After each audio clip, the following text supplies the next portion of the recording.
Chapter 26 Stories of Bhakta Pant, Harishchandra Pitale, Gopal Ambedkar. All the things that we see in the universe are nothing but a play of Maya, the creative power of the Lord. These things do not really exist. What really exists is the Absolute. Just as we mistake a rope or a garland for a serpent on account of darkness, we always see the phenomena, that is, things, as they outwardly appear, and not the noumenon which underlies all the visible things. It is only the Sadguru who opens the eyes of our understanding and enables us to see things in their true light and not as they appear. Let us therefore worship the Sadguru and pray to him to give us the true vision, which is nothing but God vision. Inner worship. Hemad Pant has given us a novel form of worship. Let us, he says, use water in the form of tears of joy to wash Sadguru's feet.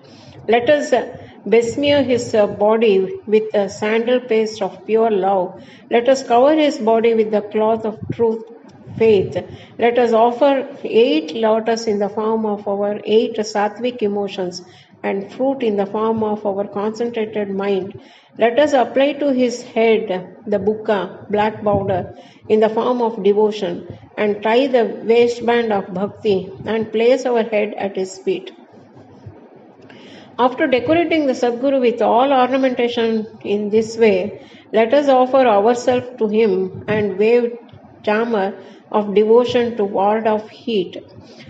After such blissful worship, let us pray this.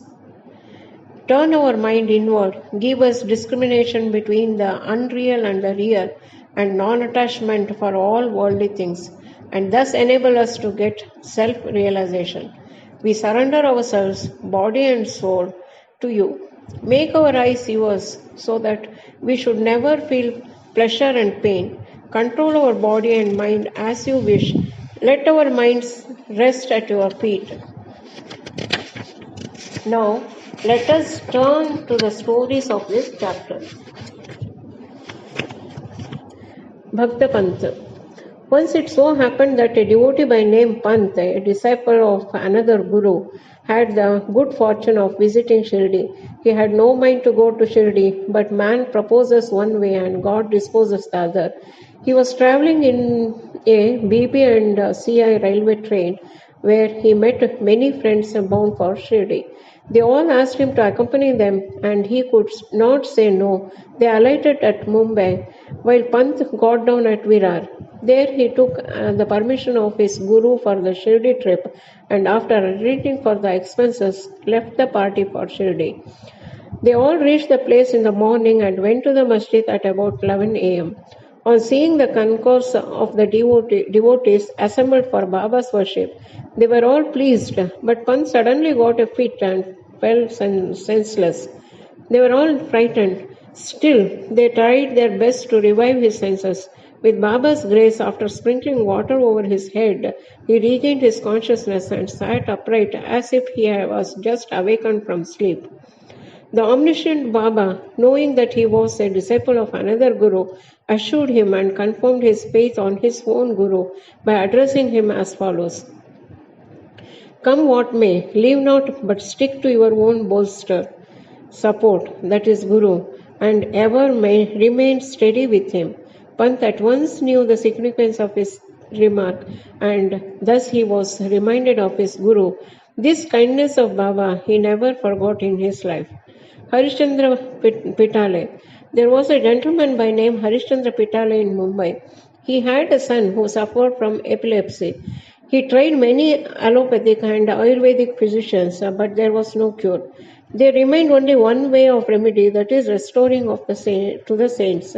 It has been stated in chapter 15 that Dasagunu, by his inimitable and splendid kirtanas, spread the fame of Sai Baba in the Mumbai presidency. Mr. Pitale heard some of these kirtanas in 1910 and learned from the kirtanas and others that Baba, with his touch and mere glance, cured many incurable diseases. Then a desire arose in his mind to see Baba. Making all preparations and taking offerings and fruit baskets, Mr. Pitale came to Shirdi with his wife and children. He then went to the masjid with them, prostrated before Baba, and placed his sick son at Baba's feet. No sooner did Baba see the child than an untoward thing happened. The son immediately revolved his eyes and fell down senseless. His mouth began to throw foam, and his whole body began to perspire profusely, and it seemed as if he was breathing his last. Seeing this, the parents became very nervous and upset. The boy used to get such fits very often, but this fit seemed to persist long. Tears began to flow ceaselessly from the mother's eyes, and she began to wail that her condition was like that of a person who, being afraid of the robbers, ran into a house which collapsed on him, or like a cow fearing a tiger ran into the hands of a butcher, or like a traveler who, being tormented by the heat of sun, went to take refuge under a tree which fell upon him, or like a devout person going for worship into the temple which collapsed upon him. Baba comforted her, saying, "Do not wail like this. Wait a bit. Have patience. Take the boy to your lodgings. He will come to the senses within half an hour." They did as directed by Baba and found that his words came true. As soon as he was taken into the Vada, the boy recovered, and all the Pitale family and others were very happy, and all their doubts disappeared. Then Mr. Pitale went with his wife to see Baba and prostrated himself before him very humbly and respectfully, and sat shampooing his legs and mentally thanking Baba for his kind help. Baba then smilingly said, "Have not all your thoughts, doubts, and apprehensions calmed down now? Hari will protect you. Hari will protect him who has got faith and patience." Mr. Pitale was a rich and well-to-do gentleman. He distributed sweetmeats on a large scale and offered to Baba excellent fruits and pan. Mrs. Pitale was a very pious lady, simple, loving, and faithful. She used to sit near the post, gazing at Baba with tears of joy flowing down from her eyes. Seeing her amicable and loving nature, Baba was much pleased with her. Like gods, the saints are also very dependent upon their devotees, who surrender and worship them with their heart and soul. After passing some happy days in Baba's company, the Pitale family came to the masjid to take Baba's leave to depart. Baba gave them mudi and blessings and called Mr. Pitale close to him and said, "Bapu, I had given you ₹2 before. Now I give you ₹3. Keep these in your shrine for worship, and you will be benefited." Mr. Pitale accepted these as prasad, prostrated himself again before Baba, and prayed for his blessings. A thought arose in his mind that, as this was his first visit to Shirdi, he could not understand what Baba meant when he said that he had given ₹2 previously. He was curious to have this mystery solved, but Baba kept silent. When Mr. Pitale returned to Mumbai, he narrated this to his mother, all that had happened at Shirdi, and the mystery about Baba's giving him ₹2 earlier. The mother also did not understand the mystery, but thinking seriously about this, she was reminded of an old incident which solved the mystery. She said to her son, "As you now went to Sai Baba with your son, so had your father done when he took you to Akkalkot for the darshan of the Maharaj there many years ago. That Maharaj was also a Siddha, perfect yogi, omniscient and gracious. Your father was devout and his worship was accepted. He then gave your father ₹2 for being kept in the shrine and worshipped. Your father worshipped them till his death, but thereafter the worship was neglected and the rupees were lost. After some years, the memory of these ₹2 also disappeared, and now, as you are very fortunate, the Akkalkot Maharaj has appeared to you in the form of Sai Baba, just to remind you of your duties and worship to ward off the dangers." Now beware henceforth, leave all doubts and bad thoughts, follow your ancestors and go on worshipping the family gods and rupees and take pride in the blessings of the saints. Sri Sainath has kindly revived the spirit of bhakti in you, cultivate it to your benefit. Hearing the remarks of the mother, Mr. Pitale was very much delighted. He came to know he came to know and was convinced that about the all pervasiveness of Baba and the significance of his darshan. Then onwards, he became very careful about his conduct. Mr. Ambedkar. Mr. Gopal Narayan Ambedkar of Pune was a devotee of Baba.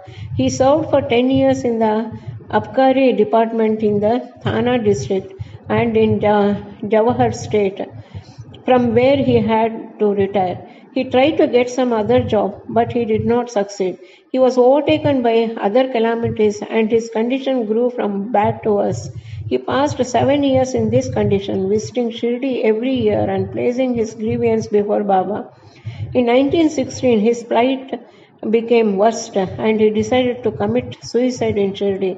So he came there with his wife and stayed for 2 months. One night, while sitting in a bullock cart in front of Dikshitwada,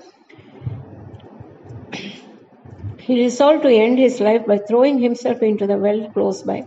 But Baba wished to do something else. A few paces from his place, there was a hotel, and its proprietor, Mr. Sagun, a devotee of Baba, came out and accosted him thus.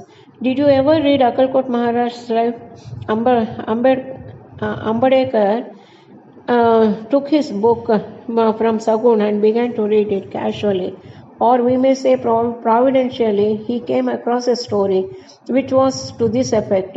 During the lifetime of Akalkot Maharaj, a certain devotee suffered very much from an incurable disease, and then he could no longer endure the agony and pain.